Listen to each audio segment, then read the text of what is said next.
They thought she was just another artist with messy hands and soft eyes, the kind of woman who painted sunsets because she couldn't handle storms.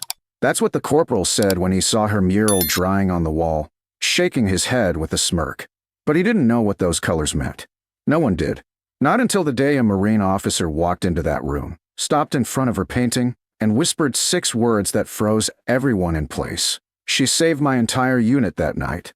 If you believe that heroes don't always wear uniforms, that sometimes they carry paintbrushes instead of rifles, then like and subscribe, because this story will remind you what real courage looks like. They called her Clara Evans, though most people at the Virginia Beach Veterans Art Center just called her the Art Lady. 28 years old, soft-spoken, polite, and almost impossible to read. She wasn't the kind to talk about herself, and the world never asked much of her. Every morning, before the others arrived, she'd unlock the studio, pull the blinds open to let the dawn spill across the canvas racks, and set out a tray of paints already mixed and waiting. Blue, ochre, burnt umber. Always the same order. She said it helped her think. To anyone watching, she looked like any other instructor. Patient, creative, maybe a little fragile in that gentle way people expect artists to be. The veterans who came to her classes treated her kindly, but distantly. They thanked her for her time, joked that art therapy wasn't real therapy, and went back to painting whatever memory they could stand to face. Clara never corrected them. She never told them she'd seen the same sand they dreamed about at night, that she knew the smell of burning oil fields, the taste of adrenaline drying in the back of her throat. She just kept her head down, mixing colors, teaching them how to breathe between brushstrokes. It was easy for people to misunderstand her. She was young, quiet, unassuming, and in a place like this, quiet people often went unnoticed. The staff barely remembered her last name. The director called her Claire for months before she corrected him. Even the veterans she helped sometimes joked about her being too gentle for the real world. One of them, a new recruit named Foster, had once leaned over to a friend and said, "She probably paints daisies while the real soldiers bleed."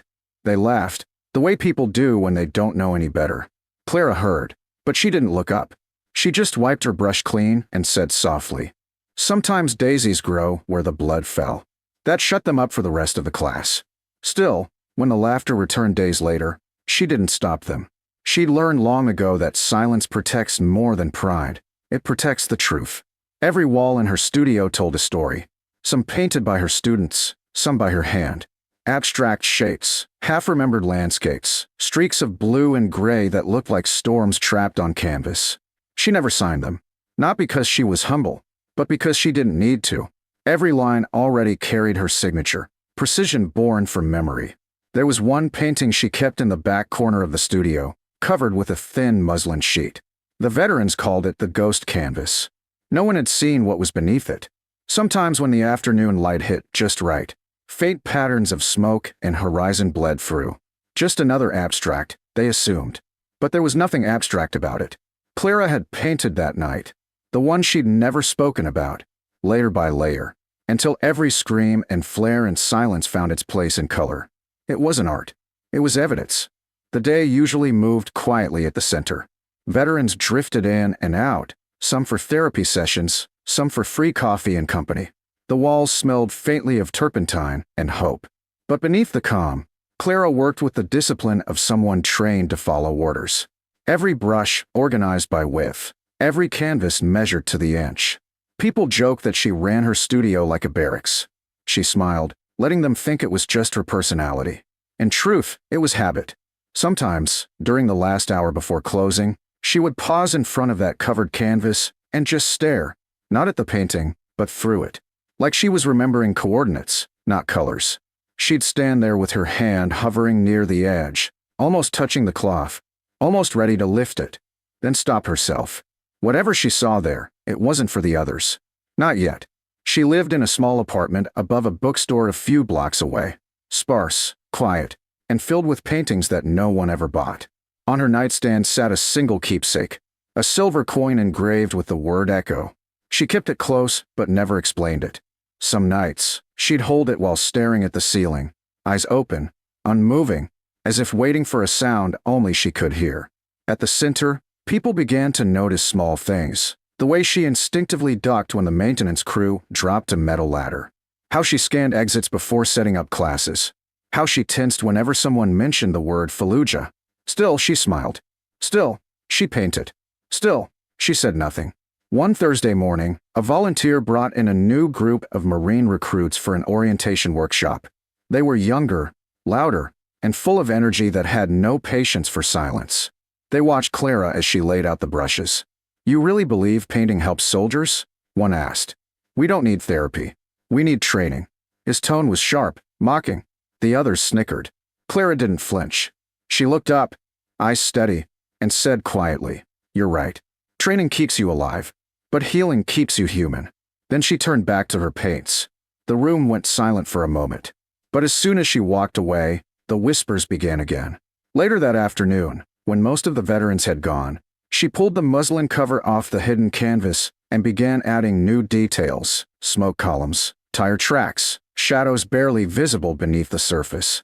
She was finishing what she had started 8 years ago. Every stroke was deliberate, almost surgical. The air grew heavy, like the room itself understood that what was being painted wasn't fiction. It was memory. By the time the sun dipped below the window, the painting was done. She stepped back, breathing shallowly, her hands trembling just slightly. The canvas now showed a battlefield drenched in dusk, sand ridges, vehicles burning in the distance, and free red flares rising like silent prayers into a dark sky. She stared at them for a long time, the corners of her eyes wet but steady. Then she covered the painting again and locked the door behind her. That night, the Veterans Center was quiet. No one knew that tomorrow morning, a Marine officer would arrive unannounced. No one knew that when he saw that same painting, he would stop mid-sentence, his breath catching as he whispered, "That's Echo 7.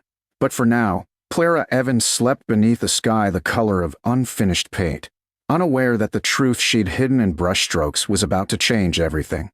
The next morning began like any other, quiet hum of conversation, the faint scent of turpentine, the low murmur of brushes against canvas.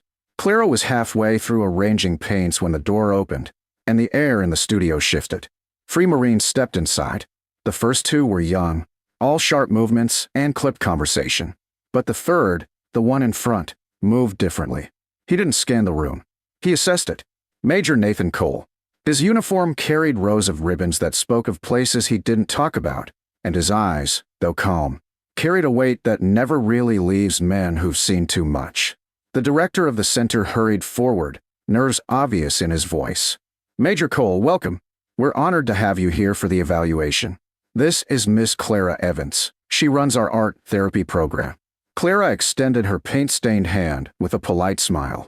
Cole hesitated for a fraction of a second before shaking it.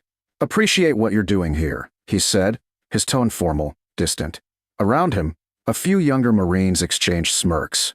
One muttered under his breath, "Therapy through painting. That's new." The others chuckled softly.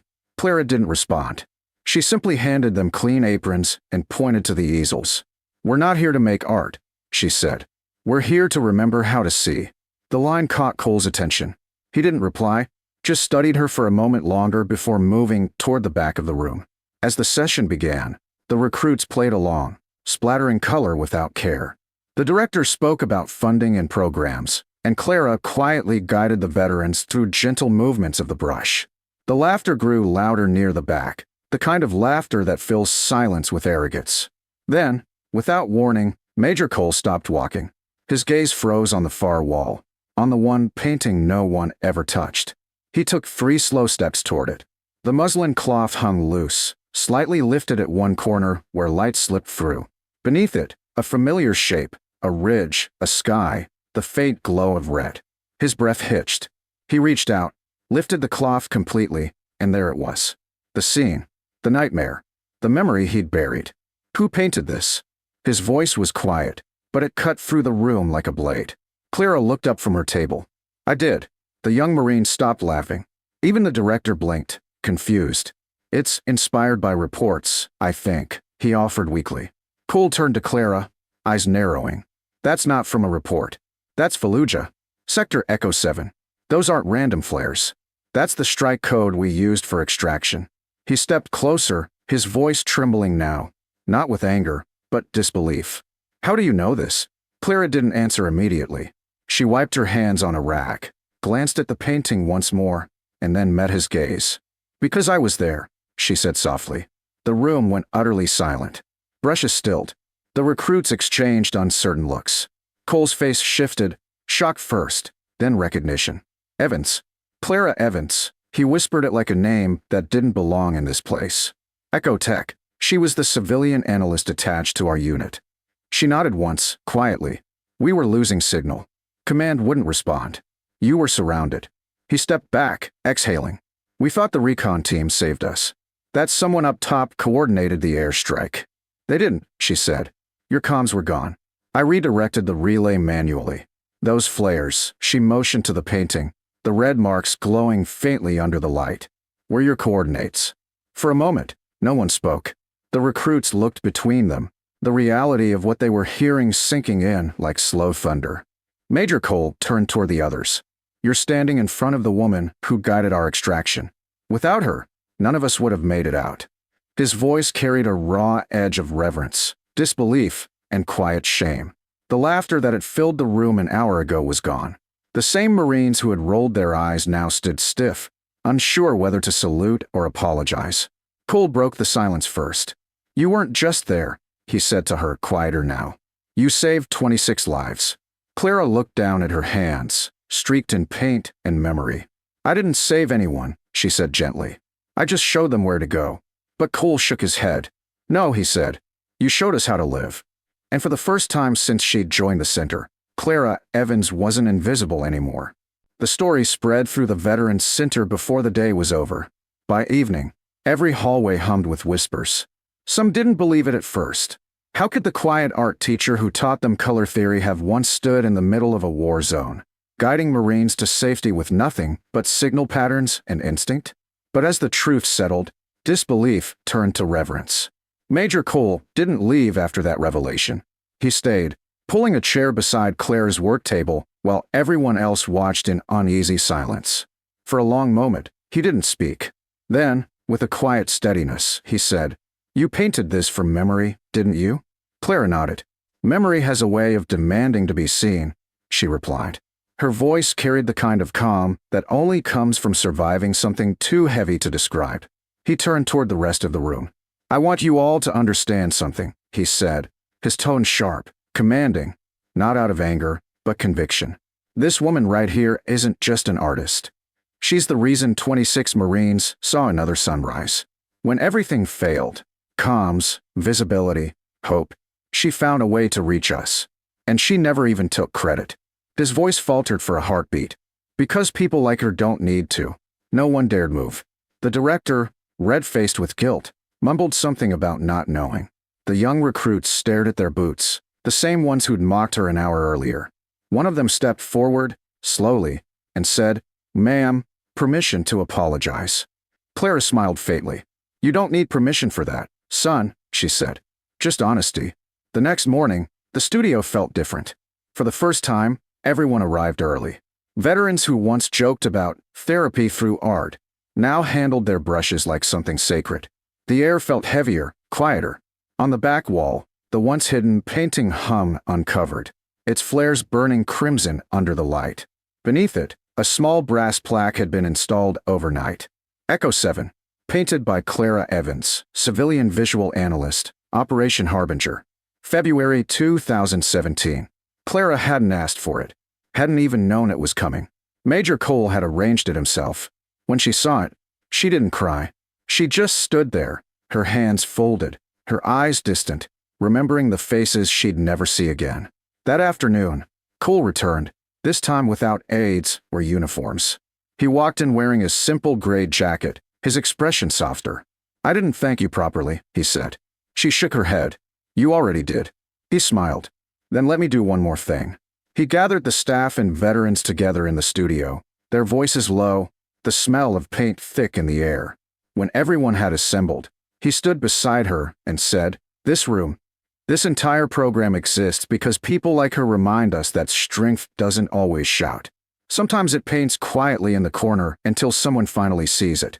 Then he saluted her again, sharp, perfect, deliberate. This time, The entire room followed. Clara's eyes flickered with emotion she couldn't quite hide. She returned the salute, but hers was different, gentler, almost like a promise. "Keep building something," she said softly. "That's what healing looks like." Months later, the Veterans Center unveiled a new wing. The sign above the doorway read, "The Clara Evans Studio for Healing and Service." She hadn't attended the ceremony, said the work was enough, but everyone knew she'd watched from the back, quiet as always. Her old students still talk about that day, how a room full of soldiers learned that heroism doesn't always arrive in uniform. Sometimes it walks in with pain on its hands, still carrying the weight of things no one can see. And somewhere, in the corner of the studio, beneath that painting of red flares over a dark horizon, a single inscription now reads, "For the artist who showed warriors where to find the light again."